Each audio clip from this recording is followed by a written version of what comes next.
Apocalipsis, un vocablo que en los oídos de esta humanidad es sinónimo de miedo, es sinónimo de terror. Es ese miedo originado en el falta de perfeccionamiento de una ley llamada amor. Esa falta de perfeccionamiento en el espíritu, en esta ley, hace que los hombres sean víctimas de este poder tenebroso que hay en este planeta Tierra y asocie siempre dicho vocablo a lo que es muerte, a lo que es destrucción. Este pensamiento que encontramos en la humanidad ha hecho que la misma no pueda entender el verdadero sentido de Apocalipsis. Retomando las palabras que Pablo de Tarso escribe a la comunidad de los Corintios en su primera carta, en la cual le manifiesta sobre la importancia del manejo de la lengua. Este uso de la lengua, dice Pablo de Tarso en esta primera carta de Corintios, que debe ser usada para llevar un mensaje comprensible, bien sea de profecía, bien sea de revelación o de doctrina, y muy puntualmente de ciencia. Tomando estas palabras de Pablo de Tarso en aquella época, podríamos decir que vamos a hablar de ciencia. Vamos, igualmente como lo dice Pablo en esa misma carta, en 5 palabras comprensibles, a entregar un mensaje que nos permita comprender el verdadero sentido de este vocablo de Apocalipsis. Vocablo que explicado sencillamente encierra más que ese hablar en lenguas que habla Pablo de Tarso. Lenguas que son incomprensibles hoy para esta humanidad. Es imposible comprender el lenguaje de la guerra. Es imposible comprender el lenguaje de la política que ha llenado de miseria y hambre este planeta. Es imposible comprender el lenguaje de la economía, donde ha vuelto al hombre un animal salvaje por obtener riquezas. Incomprensible el lenguaje de la guerra, que ha llenado de muerte y desolación este planeta. Bien, partiendo de este principio que habla Pablo de Tarso, que debemos hablar de ciencia, quiero compartir este mensaje de Apocalipsis, pero un mensaje por fuera de las doctrinas o de las diferentes corrientes que en este momento existen y que intentan explicar el contenido de este libro llamado Apocalipsis, un libro ubicado en un gran libro llamado Santa Biblia, o mal llamado Santa Biblia, porque hemos de conocer que en la misma no precisamente se encuentran cosas santas, se encuentran unas verdades que han sido distorsionadas y se presentan como una gran mentira por la falta de comprensión del hombre de este tiempo. Pero también se encuentran grandes mentiras que de tanto repetirlas, la humanidad en este momento las da como verdaderas. Mentiras tales como la existencia del bien y el mal, la existencia de un Dios castigador, la existencia de cielos y infiernos.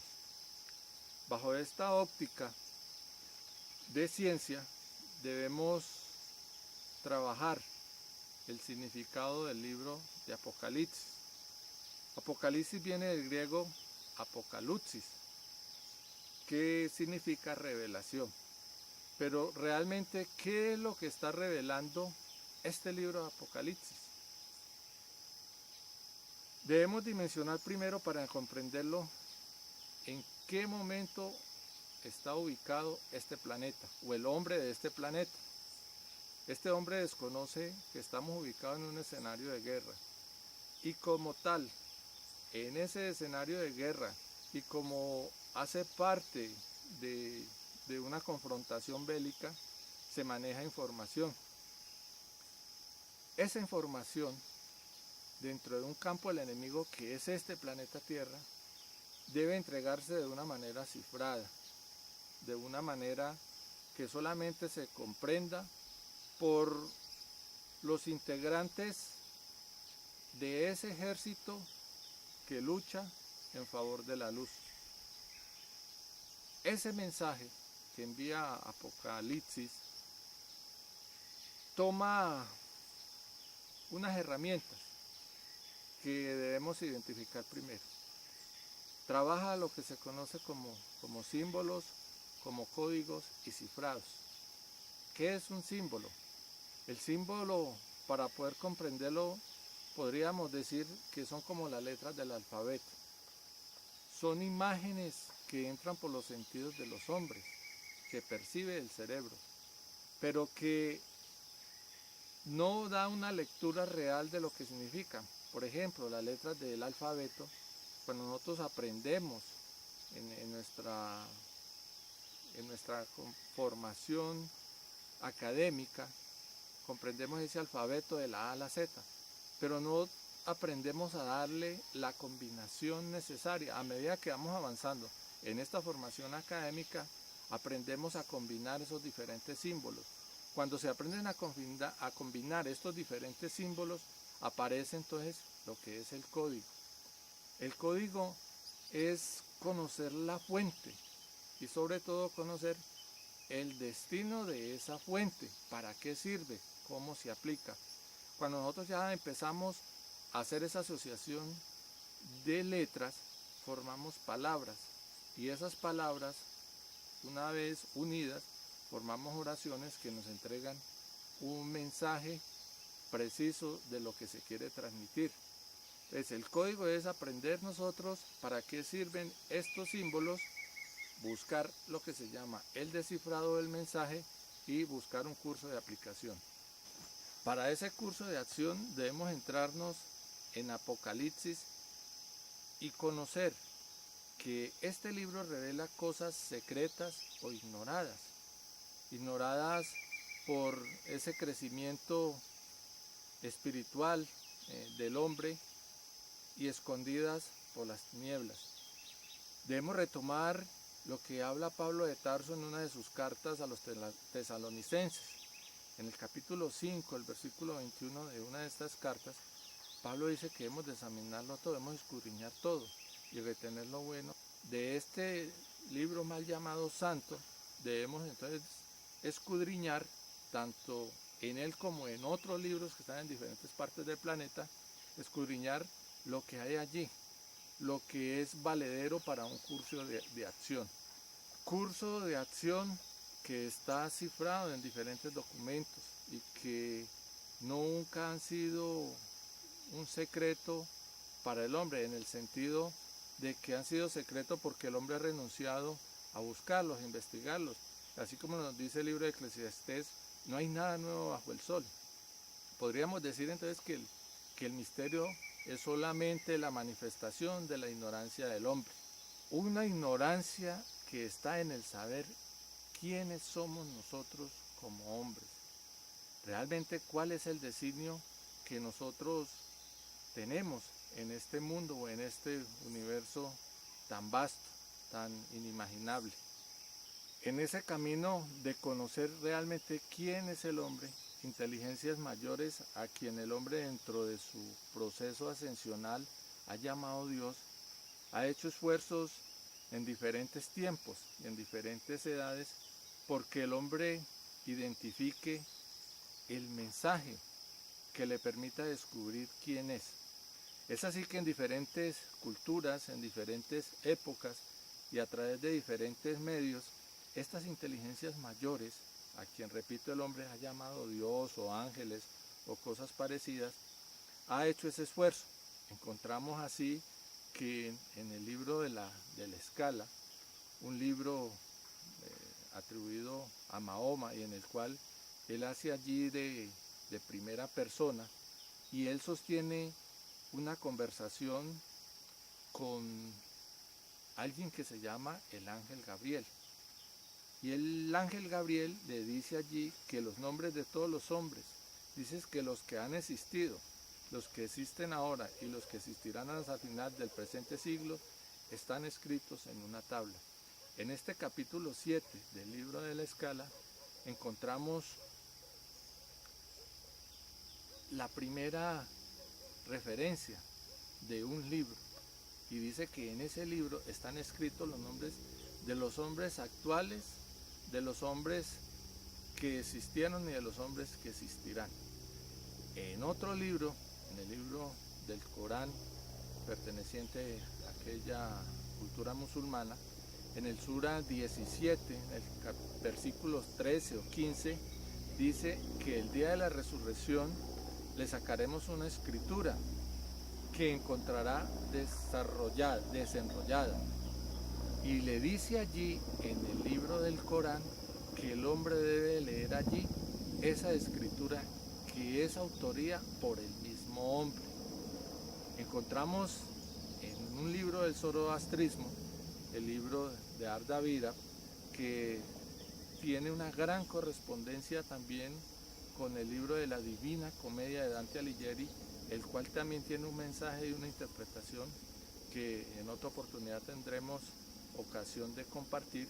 Nos dice en este libro de Ardavira del zoroastrismo que aparece una mujer, dice que ella era su propia religión y sus propias obras, y que esta mujer, esa religión y esas propias obras le responden al hombre, le dicen que yo soy tus acciones, oh joven de buenos pensamientos, joven de buenas palabras, de buenas obras. Allí en este capítulo 4, el versículo 23 al 25, se identifica nuevamente el accionar propio del hombre, escrito en un libro. Continúa nuevamente en el Corán, en esa misma Sura 17, pero ya en lo que podríamos decir el versículo 71 al 72, dice que el día que llamemos a todos los hombres con su libro, aquellos a quienes se dé su escritura en la diestra, esos leerán su escritura. En el libro de la Escala, en el que habla Mahoma, dice que el momento de la muerte se le envían unos ángeles al hombre para sacar el alma con toda suavidad, y que estos ángeles le susurran palabras dulces al oído del moribundo. Esto lo encontramos en el capítulo 8 del libro de la Escala de Mahoma. Todas estas narraciones las podemos resumir puntualmente en el libro de Revelación, en el capítulo 5, versículo 1, donde habla que en esa visión se ve un libro escrito por dentro y por fuera, o por dentro y por atrás, dicen las otras versiones. Vemos la correspondencia entonces de que hay algo en común en todos estos mensajes, que es el hombre el que escribe su propia historia, el que es el hombre a través de un proceso de inmortalidad y de eternidad que puede avanzar en algo que ya conocemos como los días creadores. El hombre es un proceso ascensional, es una semilla de vida sembrada en estos mundos para la expansión del universo. Dentro de ese proceso ascensional debemos identificar este tiempo que actualmente vive el hombre, ese tiempo de segundo día de creación. Es un tiempo al final del cual al hombre se le acompaña en ese descubrir de quién es él como esa semilla de creación. Es así que al final de estos tiempos nos encontramos con un gran libro llamado el libro de Daniel. El libro de Daniel es el gran mensaje esperado en tiempos de guerra, pero como vamos a ver dentro de esta pequeña entrega de este mensaje, vamos a ubicar qué es esa guerra. En este libro de Daniel, compuesto por 13 cartas, encontramos una de esas cartas designada para que nosotros comprendamos lo que son las 7 iglesias que aparecen en Apocalipsis. Esta carta 7, al igual que las otras cartas que se encuentran en este libro de Daniel no están destinadas a crear una nueva religión, no están destinadas a alimentar la fe ciega de la creencia, no, están destinadas a que el hombre a través de un proceso intelectivo de discernimiento, de lógica, pueda encontrar una verdad que subyace en el corazón del hombre que se da a la tarea de leer, estudiar, aprender y practicar lo que en este libro se consigna, porque no lo hace porque esté consignado en este libro, no, es un enlace que se hace entre lo que hay en este libro y lo que llevamos aquí, que al leerlo realmente decimos, sí, es cierto. Pero no es el ánimo de entrar a descifrar en profundidad el mensaje de estas 7 iglesias y de lo que es el contenido de Apocalipsis.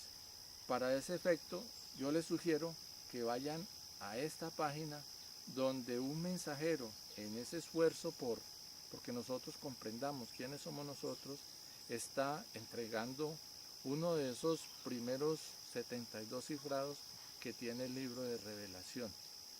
Es mi intención, como se manifiesta en el nuevo conocimiento, que solamente la fe bien sustentada dará al creyente la inmortalidad, sentar unas bases científicas o de ciencia, como dice Pablo de Tarso, que debemos entregar el mensaje para nosotros crear esa fe, porque la fe se crea a través de esas imágenes que se albergan en el espíritu.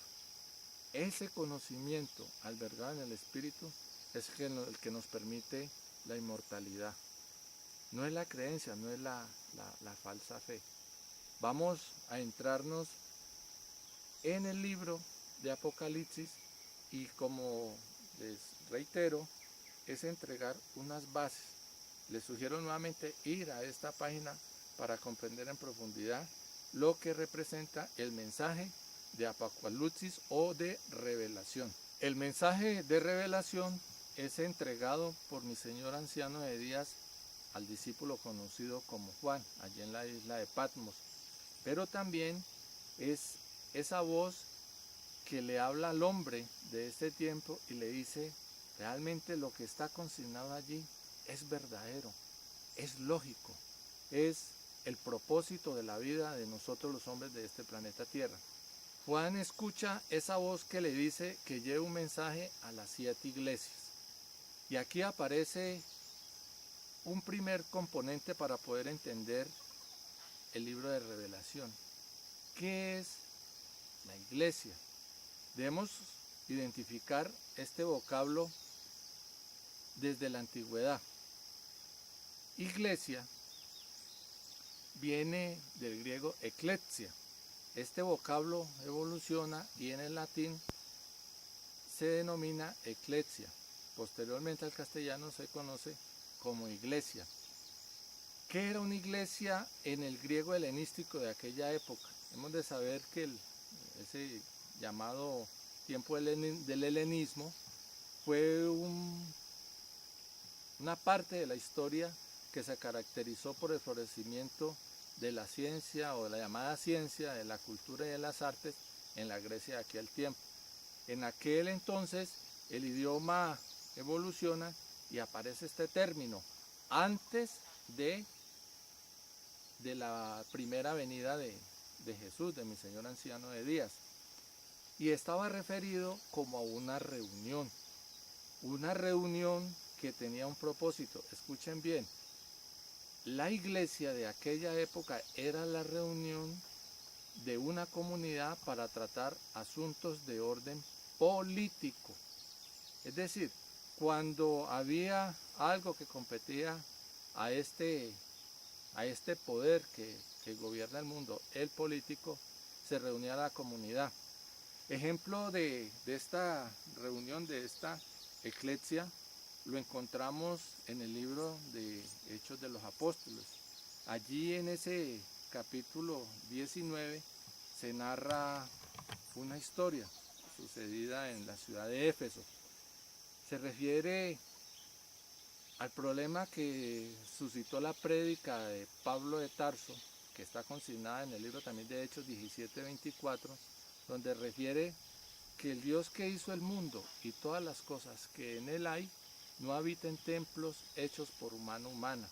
Bueno, esto caló mucho en el comercio de aquella época, llegando a que las personas de la ciudad de Éfeso, o algunas personas tocadas por esas palabras lógicas de Pablo de Tarso, dejaran de comprar los ídolos o las estatuillas en la cual se representaba a la diosa Artemisa o la diosa Diana, como dice allí en Hechos de los Apóstoles, a Diana de Éfeso.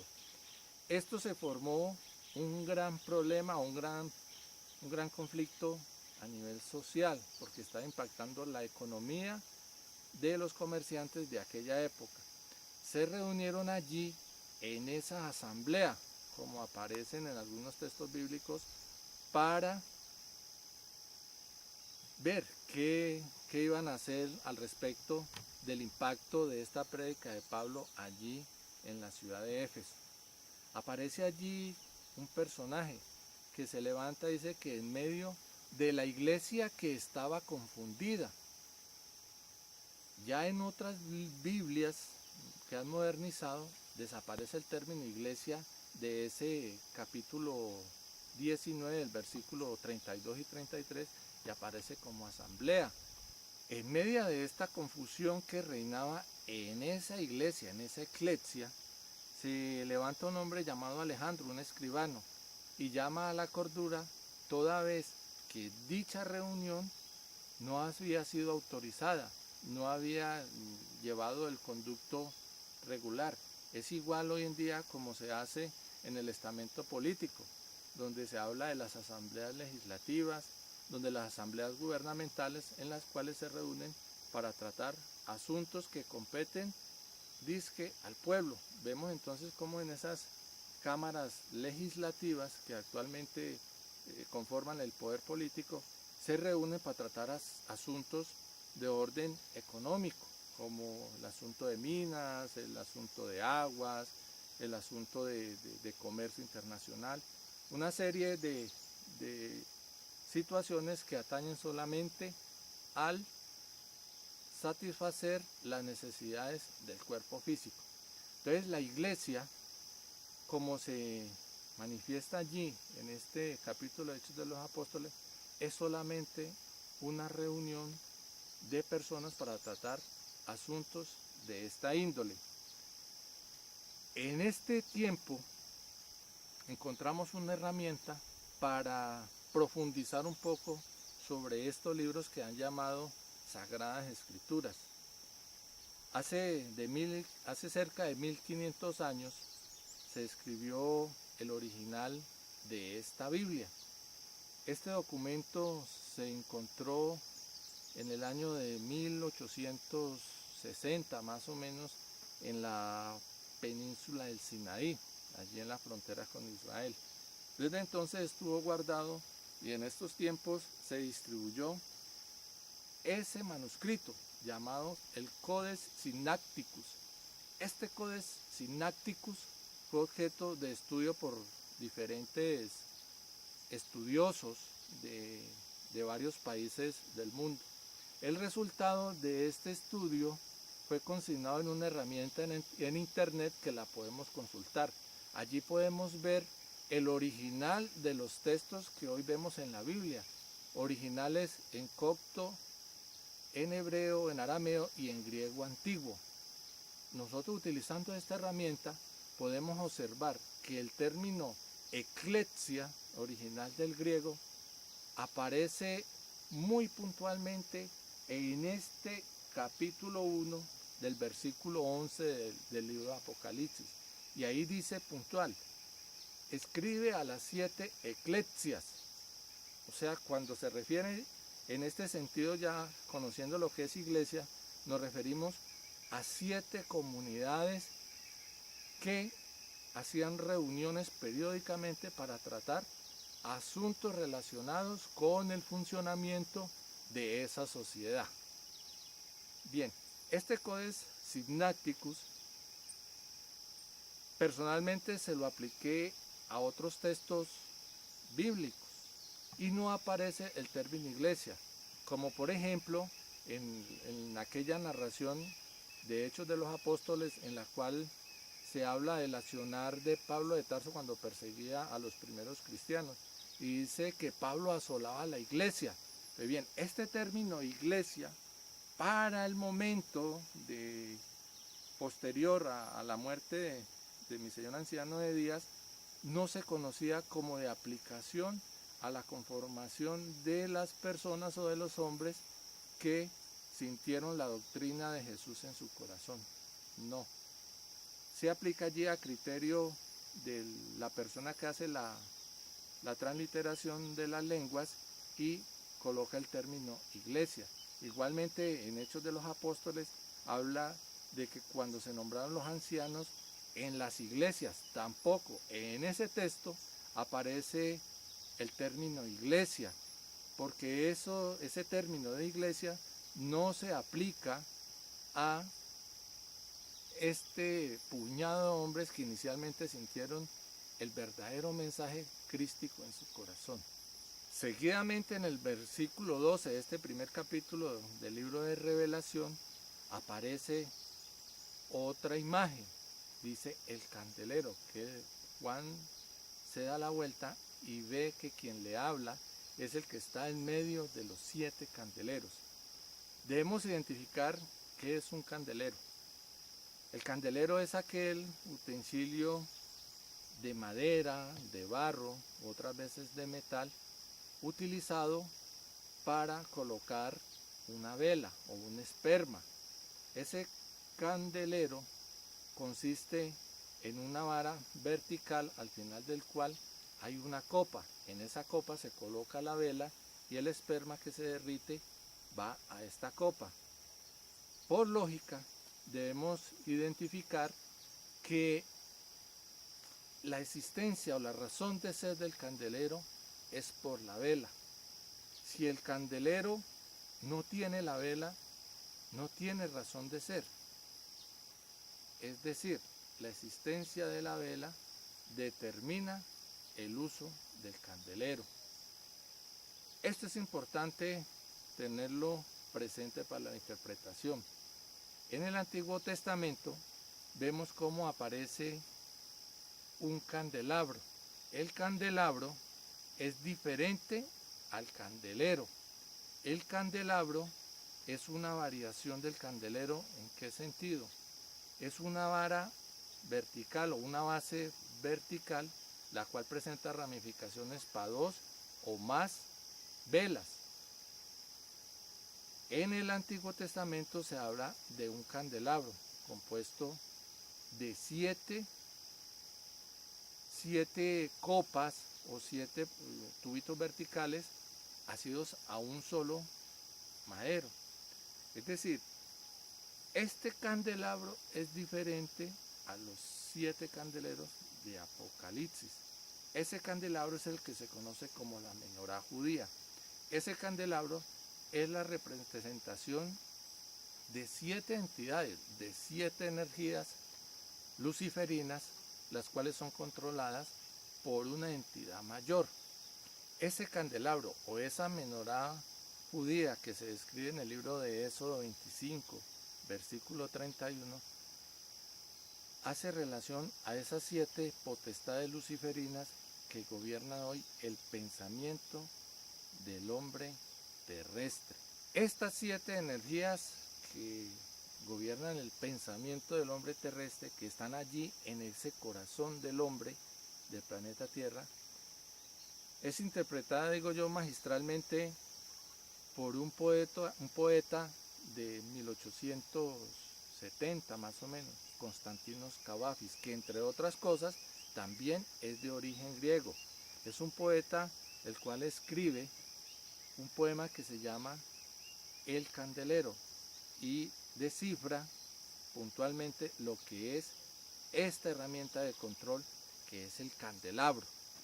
Dice: cubiertas de tela verde, un hermoso candelabro arde cálidamente y en su ardor cada una de nuestras pasiones arden también con violenta lascivia. En el pequeño cuarto donde brilla el vívido fuego del candelabro, la luz es única. No es para cuerpos tímidos la voluptuosidad de estas llamas. En este poema de Constantinos Cadafi podemos encontrar la verdadera interpretación de lo que son las 7 velas del candelabro, diferentes a los 7 candeleros que ve Juan en esta visión.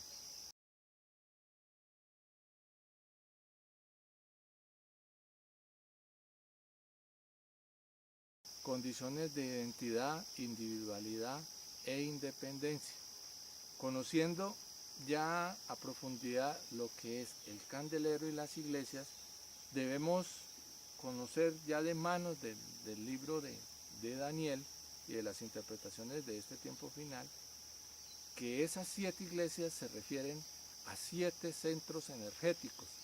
Esos centros energéticos que, al igual que tienen las computadoras una memoria RAM donde se graba la información, como el disco duro, actúa aquí como ese instrumento espiritual para que el hombre almacene sus memorias. Estos discos, conocidos inicialmente aquí como iglesias, han sido víctimas de la manipulación luciferina de este mundo, y es lo que se conoce como chakras en las culturas orientales. Ese término de chakras pues, no es muy aceptado, por decirlo así, en estas corrientes occidentales. Por el contrario, ha servido para desvirtuarlo. Los chakras no son algo que se pueda trabajar con agujas, con colores, con masajes, con nada de estas cosas. Son unos centros de almacenamiento de información espiritual con que fue dotado el hombre para ese proceso de ascenso en los días creadores. Vemos hoy como así que ya en Occidente se manifiestan que los gatos, que los perros, que los loros tienen chakras.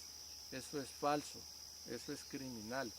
Los animales no tienen una memoria acumulativa como la tenemos nosotros los hombres.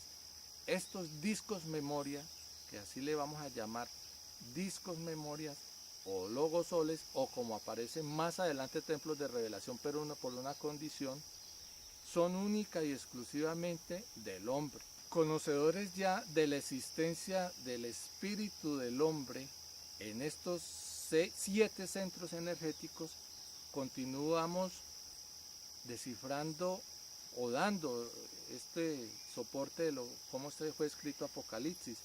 En el versículo 19 hay algo puntual para descifrar los 22 capítulos de Apocalipsis. Ese mensaje que recibe Juan le dice que escriba las cosas que has visto.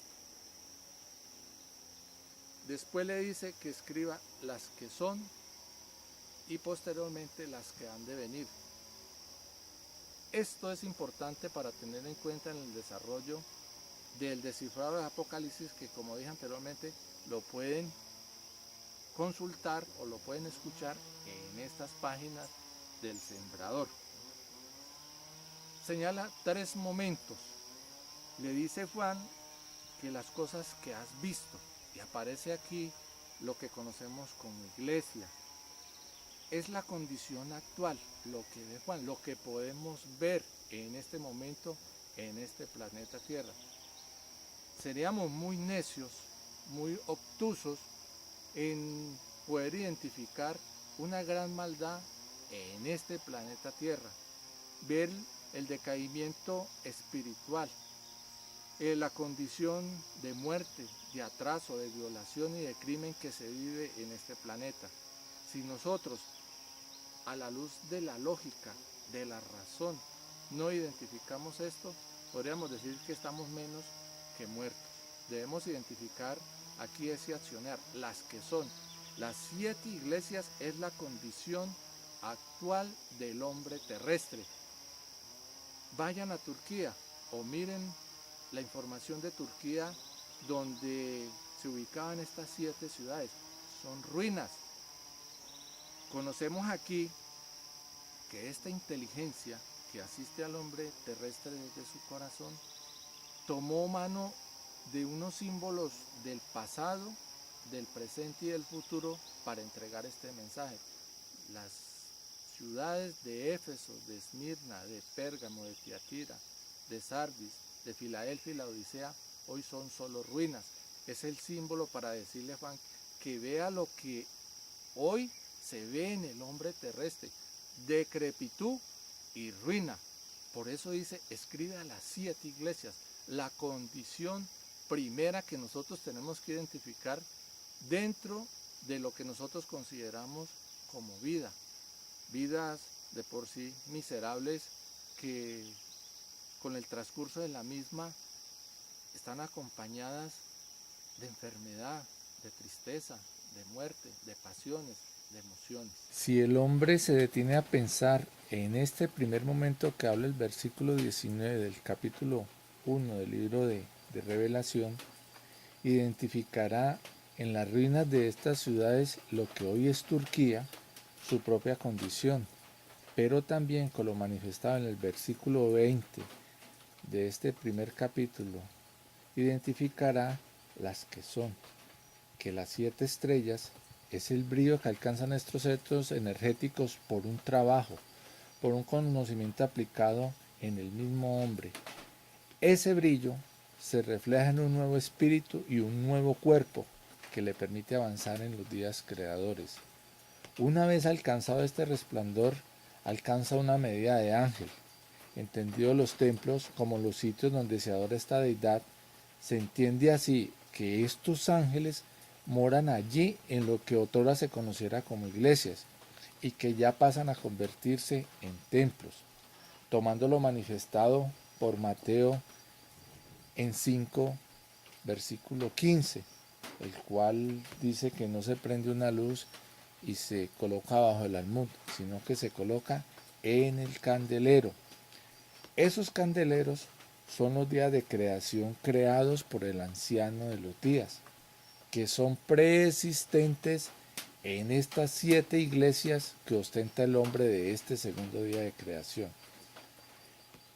Es necesario conocer que el término candelero se refiere también para indicar que un suceso o noticia goza de extremada publicidad. En este sentido, podría decirse que el candelero de Apocalipsis es lo que ya emerge, lo que se vuelve noticia y es visible a la luz de los hombres, los días de creación a partir de su misma naturaleza espiritual. Las cosas que son y que se revelan hoy son la verdadera naturaleza del hombre, que está hecho con partículas del universo. Por tener este origen, igualmente está regido por las leyes universales que se presentan en este universo que vemos sobre nuestras cabezas.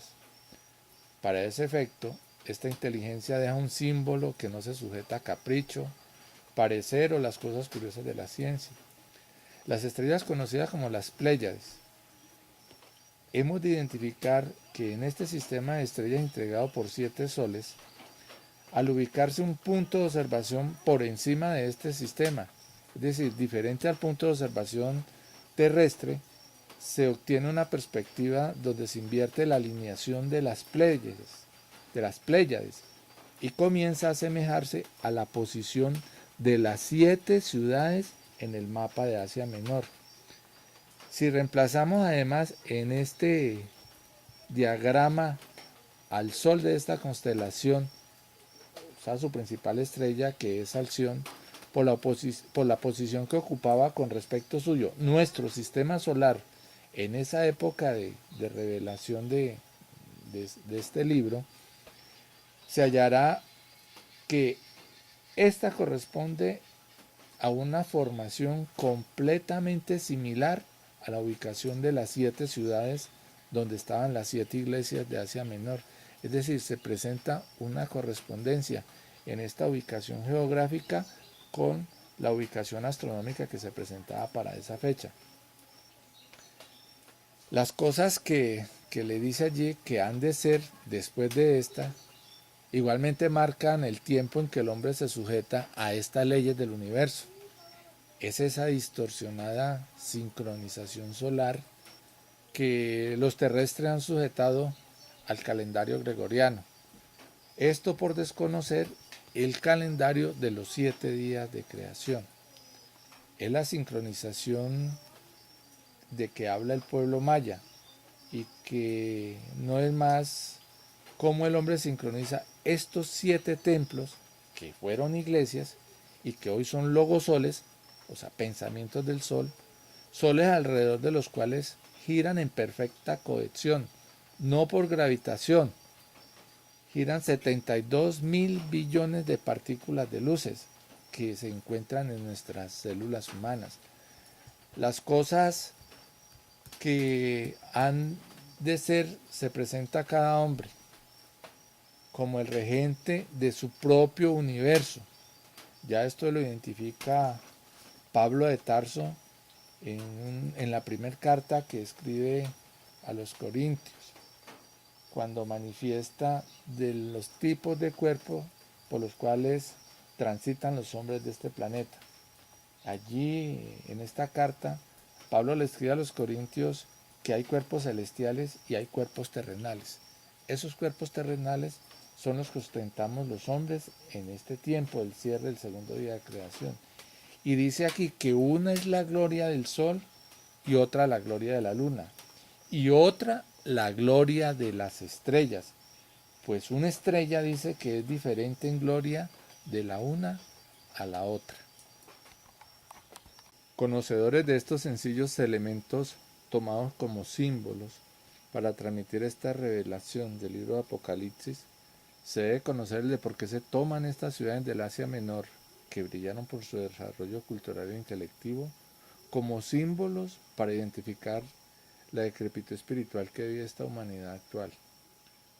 Condición también que acompañaron a estas iglesias en esa época de esplendor y desarrollo cultural. Se le escribe en primer término a la ciudad de Éfeso. Su nombre proviene del griego antiguo que significa deseo ardiente. Éfeso era una ciudad identificada en el mundo antiguo por su culto a la diosa Artemisa o diosa Diana, la cazadora. En consecuencia a esta adoración, los habitantes de esta ciudad erigieron en este lugar el famoso templo de Artemisa, que entre otros fue considerado una de las 7 maravillas del mundo antiguo. En este templo se rendía adoración a dicha deidad en forma de rituales de tipo sexual, conocidas hoy como orgías, y en estas celebraciones el objetivo era sentir placer sexual, para la cual no se reparaba en el sexo de sus participantes. De tal consideración se identifica a Diana como la cazadora, pero no de animales, sino de la energía sexual generada por este sexo animalesco. En esta misma ciudad se rendía igual culto a otra deidad conocida como el dios Priapo. Este dios Priapo era el equivalente masculino de Diana la cazadora. Este dios se identificaba por ostentar un desproporcionado pene.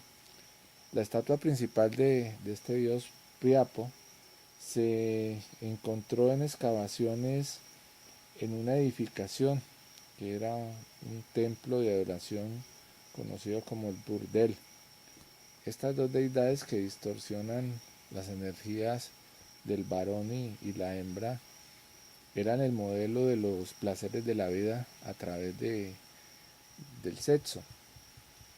Éfeso entonces se convierte así en el símbolo de esta energía que anida en este primer disco Memoria, que en estos tiempos modernos se presenta como el que abandera todo el desenfreno en lo que se ha llamado amor, pasión y sexo, por lo cual cuyo símbolo es el rojo de la pasión sexual, es decir, el deseo ardiente. Éfeso. La ciudad Esmirna de la antigua Asia Menor traduce literalmente mirra. La mirra fue muy bien preciada en la antigüedad por cuanto se empleaba para fabricar ungüentos y perfumes. estos destinados a cubrir los cadáveres con el fin de aminorar el olor de la descomposición de los mismos, por lo que la mirra era asociada a la muerte. La mirra tiene relevancia en el símbolo del segundo disco por su amargura. Esta representa la razón que se diluye en emociones y apegos de la carne que amargan la vida del hombre.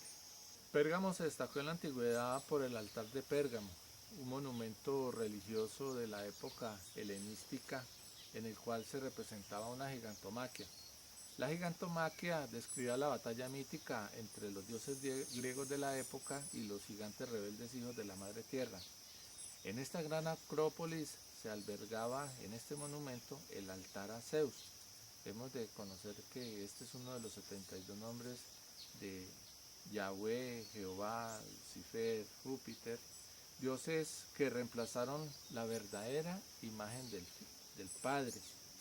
El testigo fiel Antipas es un símbolo que podemos interpretar a partir del origen de la palabra Antipas. Antipas es una contracción del griego antípater, que traduce contra todos, o antipatros como la imagen del Padre. En este centro energético es la gula y la mente que domina al hombre terrestre. Allí, por esta condición, se asesina o descabeza la verdadera imagen, la verdad. Allí es el símbolo del asesinato que se adelantó en la humanidad de Juan el Bautista. Es esa mente del mundo que coloquialmente manifiesta que no se piense con el corazón, piense con la cabeza. Seguidamente encontramos el mensaje a Tiátira. Tiátira se destaca por ser un centro industrial. Su mayor reconocimiento es por el gremio de los tejidos y las tintorerías. Este último gremio, conocedor de un gran secreto industrial de la época, como era el de la tintura de la púrpura. En aquel entonces se utilizaban crustáceos para tinturar las telas. Aquí en esta ciudad se tenía un gran secreto industrial que era tinturar las telas a partir de machacar la raíz de una planta conocida como la rubia o también como la granza. Posteriormente este tejido se conoció en toda el Asia como rojo de Turquía. Esta condición es tomada como símbolo para representar este centro energético identificado a la altura del corazón. En el libro de Hechos de los Apóstoles, en el capítulo 16, 25 y 14, se habla de una mujer llamada Lidia, quien se identifica como la vendedora de púrpura y que era originaria de esta ciudad de Tiátira. Dice que adoraba a Dios y que estaba oyendo la prédica de Pablo, y dice que en ese momento el Señor abrió el corazón de ella para que estuviese atenta a lo que la prédica de Pablo manifestaba. Esto como símbolo de lo que ve Juan en lo que ha de ser después de las cosas que ya conocemos, en el nuevo corazón del hombre. Es el nuevo corazón que por trabajo, por lucha y por conocimiento adquiere el hombre del planeta Tierra, tal cual como igual se entiende del apócrifo de Pseudo-Mateo. En este apócrifo, en el capítulo 7 a 8, narra la historia de cuando José tomó a María con otros 5 doncellas. Es un símbolo que va encaminado a ilustrar ese cambio energético en el corazón del hombre. Se habla allí que eran 5 vírgenes que acompañarían a María a la casa de José, y a cada una le correspondían unos géneros o unas telas. Esas telas eran conocidas como la seda, el lino, el jacinto, la escarlata y una muy especial llamada la púrpura. Se echan las suertes y se dice que allí María, la Virgen, lo que se conoce como Virgen María, se gana esa púrpura. Esa púrpura o ese tejido dentro de los rituales de aquella época era destinada a cubrir una parte del templo, de lo que dice el Señor. Entendemos hoy que ese velo que cubre ese templo del Señor es una nueva consistencia del corazón, que es virginal, que por primera vez el hombre va a estrenar. En ese momento cuando María de las apuestas gana la púrpura, las otras vírgenes se burlan de ella y le llaman la reina de las vírgenes. Nos dice en este pseudo Mateo que este evento, en el momento de desarrollo de este evento, se aparece un ángel y les dice que ese apodo de reina de las vírgenes no será un apodo sarcástico, sino una profecía muy verdadera y en pleno cumplimiento. Se entiende así ese nuevo corazón del hombre del planeta Tierra.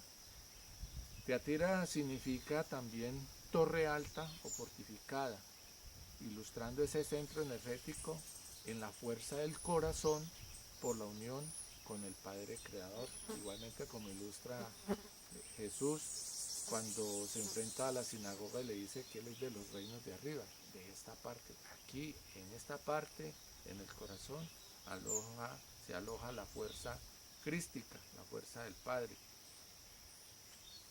Retomando de lo que dice el Apocalipsis, que las cosas que ve Juan en tiempo presente, este mensaje de esta iglesia ilustra también la presencia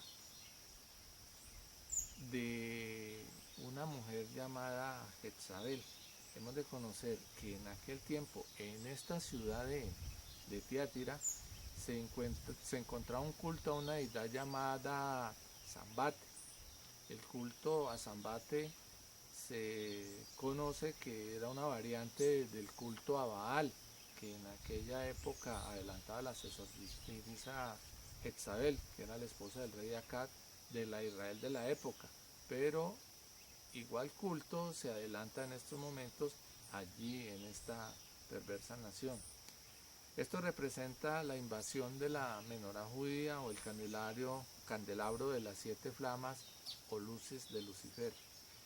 Marcos en el capítulo 7, versículo 21, habla de esta condición, cuando manifiesta que del corazón salen los malos pensamientos, salen los adulterios, salen las fornicaciones, los homicidios, los hurtos, las avaricias, las maledicencias, el engaño, la lascivia, la envidia, la maledicencia, la soberbia, la insensatez. Dice que todas estas maldades de dentro salen y contaminan al hombre. Ilustra aquí la condición actual, lo que puede ver Juan ahora. Pero como ya se manifiesta, hay un cambio en este centro energético llamado el corazón. Sardis era la antigua capital del reino de Lidia. Está ubicada en la ladera del monte Timolo y protegida en 2 de sus lados por el río Pactolo, que era tributario del río Hermo.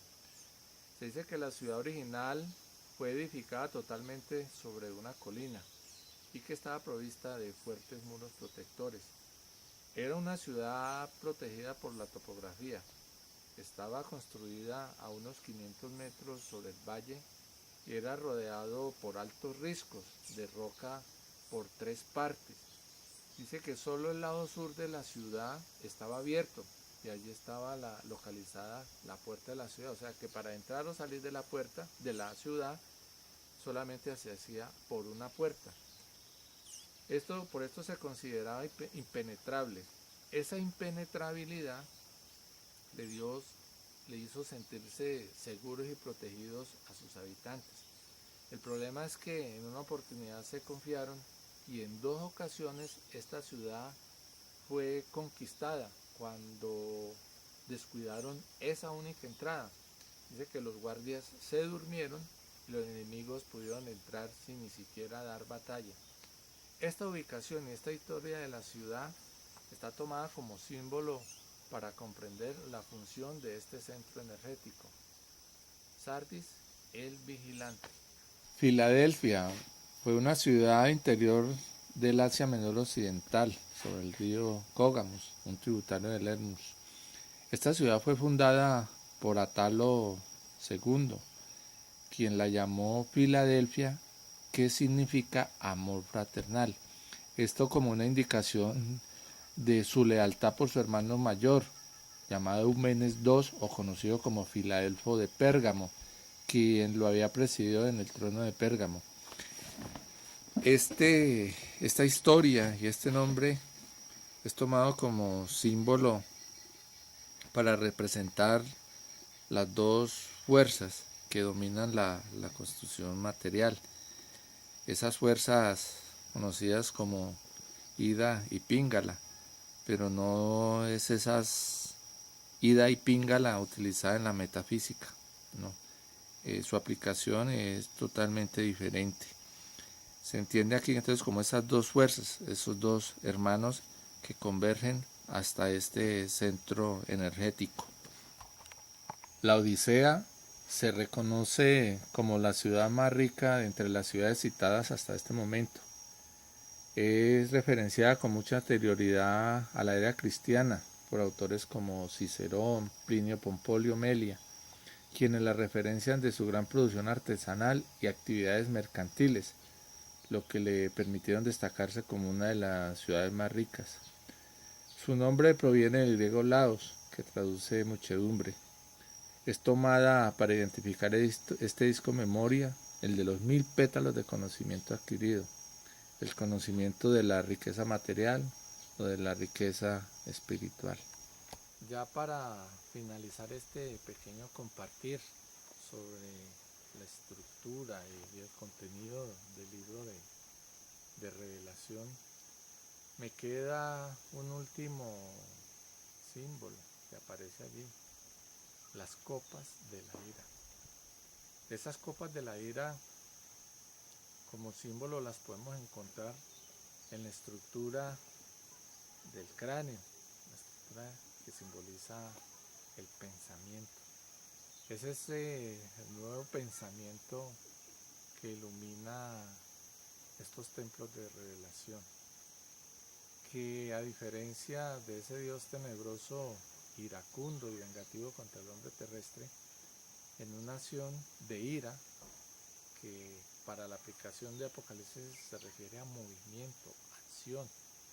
En esta acción de descubrir el engaño, la traición, la manipulación de que ha sido víctima el hombre de este planeta, se da la tarea de destruir, por decirlo de alguna manera, esta barbarie que cayó al planeta Tierra y que, disfrazada de economía, de religión, de política, de guerra y de falsos periodismos y medios de información, manipula el pensamiento del hombre.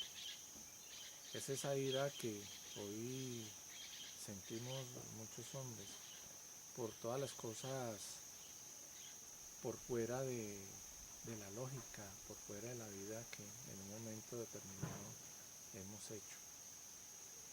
Es esa ira que se volca sobre este planeta y destruye todo vestigio de tinieblas.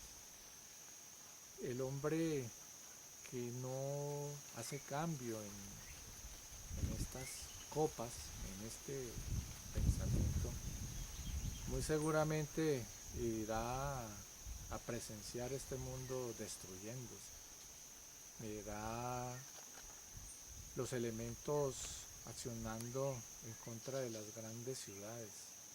Verá los caballos de Apocalipsis, la guerra, el hambre, la destrucción, caminando por las ciudades.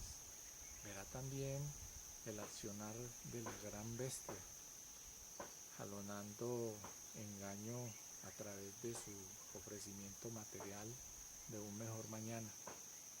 Seguramente verá a la gran ramera, la gran religión que manipula al hombre y que le asesinará por no aceptar esa manipulación. Pero si ve esta última, es porque igualmente en su corazón siente esa necesidad de manipular a sus hermanos. Todo lo que se va a ver en este planeta es solamente la manifestación o la representación de lo que tiene el hombre en su corazón. Una gran maldad, una gran sed de poder, una gran sed de dominación y destrucción de este hermoso planeta llamado Tierra, que entre otras cosas Apocalipsis en ningún momento dice que se va a destruir, no, va a desaparecer un estado de cosas perverso, lesivo para el hombre, un sistema de cosas que no le permite conectarse con esa entidad creadora que el hombre mismo ha llamado Dios y que ha pervertido con este mismo nombre, porque cuando ya se conecta con esto sublime, con esto de lo alto, descubre que Dios es tan inmenso, tan grande, que es difícil enmarcarlo dentro de alguna palabra. Es un pequeño esfuerzo para que quien me oye y siente en su corazón una verdad, no por lo que se diga en los libros o lo que diga alguien en especial, sino que realmente se conecta con ese mismo mensaje de Juan y mira realmente lo que es en este momento este planeta, pero también siente en su corazón su verdadera esencia, e igual sintiendo esa verdadera esencia reconoce la promesa de supervivencia, la promesa de continuidad en esta vida, en este planeta llamado planeta Tierra.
It seemed as if Mara had been defeated, but in fact, he had not yet given up the battle.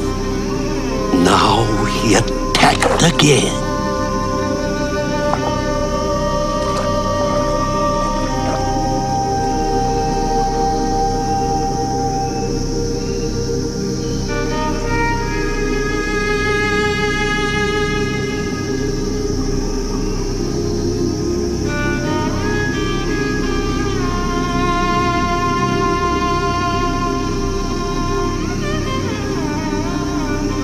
You who go where no one else will dare. Will you be my god, architect? Finally I have met you. You will not rebuild your house again. But I am your house. And you live in me. O Lord of my own ego, you are pure illusion. You do not exist. The earth is my witness.